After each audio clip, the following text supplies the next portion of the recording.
I've done a video on this subject before on my other channel. I removed it with the intention of uploading it to this channel. However, my hard drive crashed, the video is gone, and I'm not going to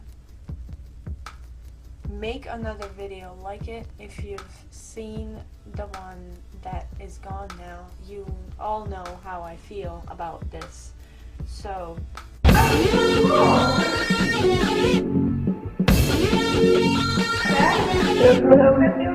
that's not what I'm going to talk about here. What I want to do is read you a tiny little part of a book called Yes Means Yes, Visions of Female Sexual Power and a World Without Rape. And believe it or not, it was edited by Jacqueline Friedman and Jessica Valenti.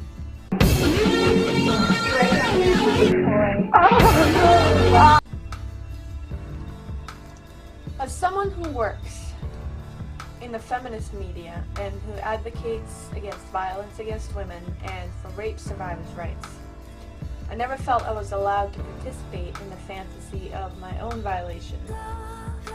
There is a guilt and shame in having the luxury to decide to act on this desire, to consent to this kind of non-consent.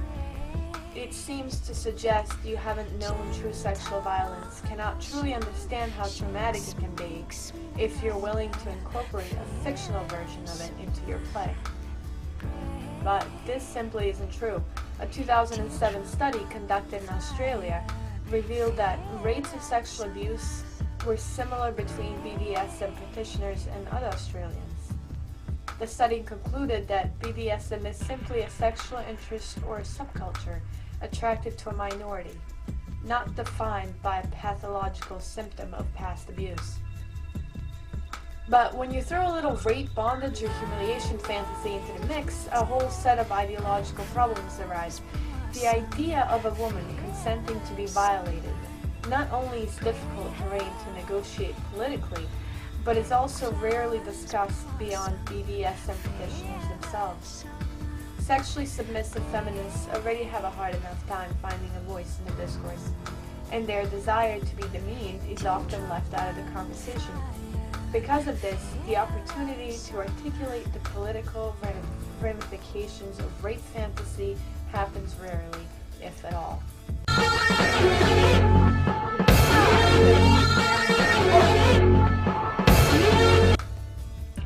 You can blame the silence on the fact that BDSM is generally poorly represented. Cinematic depictions are generally hastily drawn caricatures, pushing participants onto the fringes and increasing the stigma that surrounds their personal and professional choices.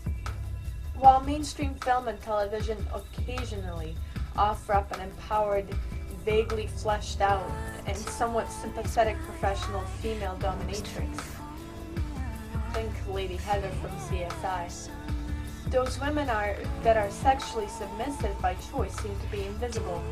It wouldn't be a stretch to say that they are left out of the picture because, quite simply, they scare us.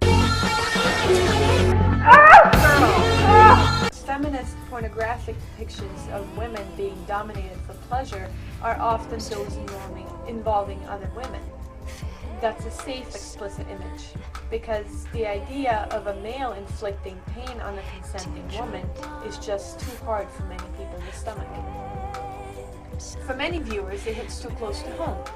The idea of a female submissive's consensual exchange of authority to make decisions, for dominance agreement to make decisions for her, just doesn't sit well with the feminist community.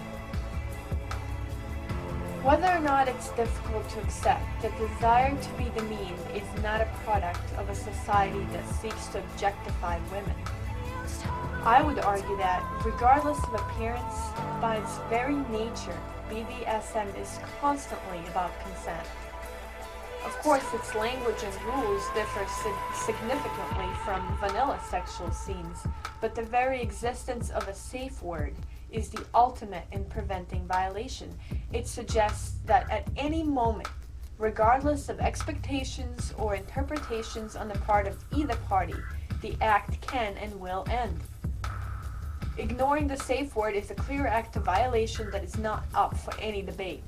Because of this, BDSM sex, even with all its violent connotations, can be much safer than non-safe word sex.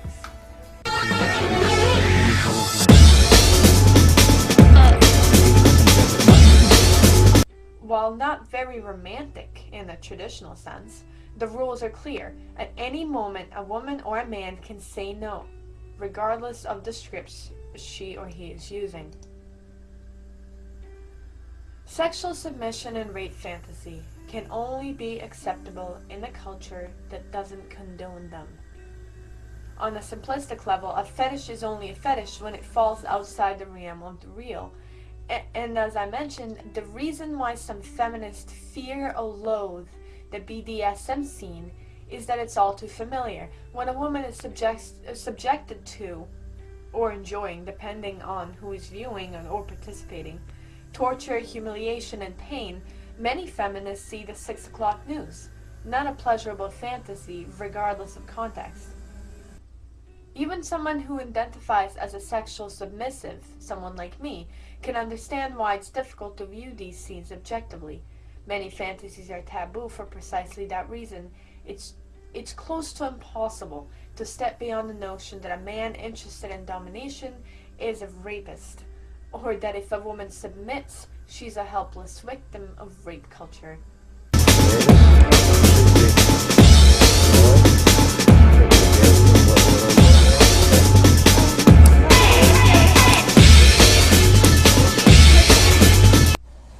But consenting BDSM practitioners would argue that their community at large responsibly enacts desires without harm.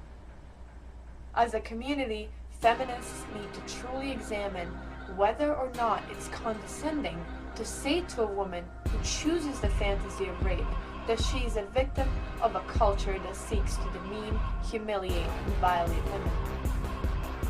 Whether or not it's acceptable to accuse her of being misguided, misinformed, or even mentally ill.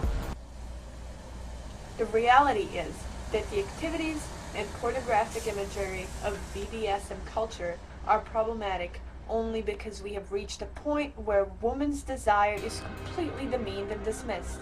If woman's pleasure was the important thing, this argument of feminist fear of sexual submission wouldn't exist.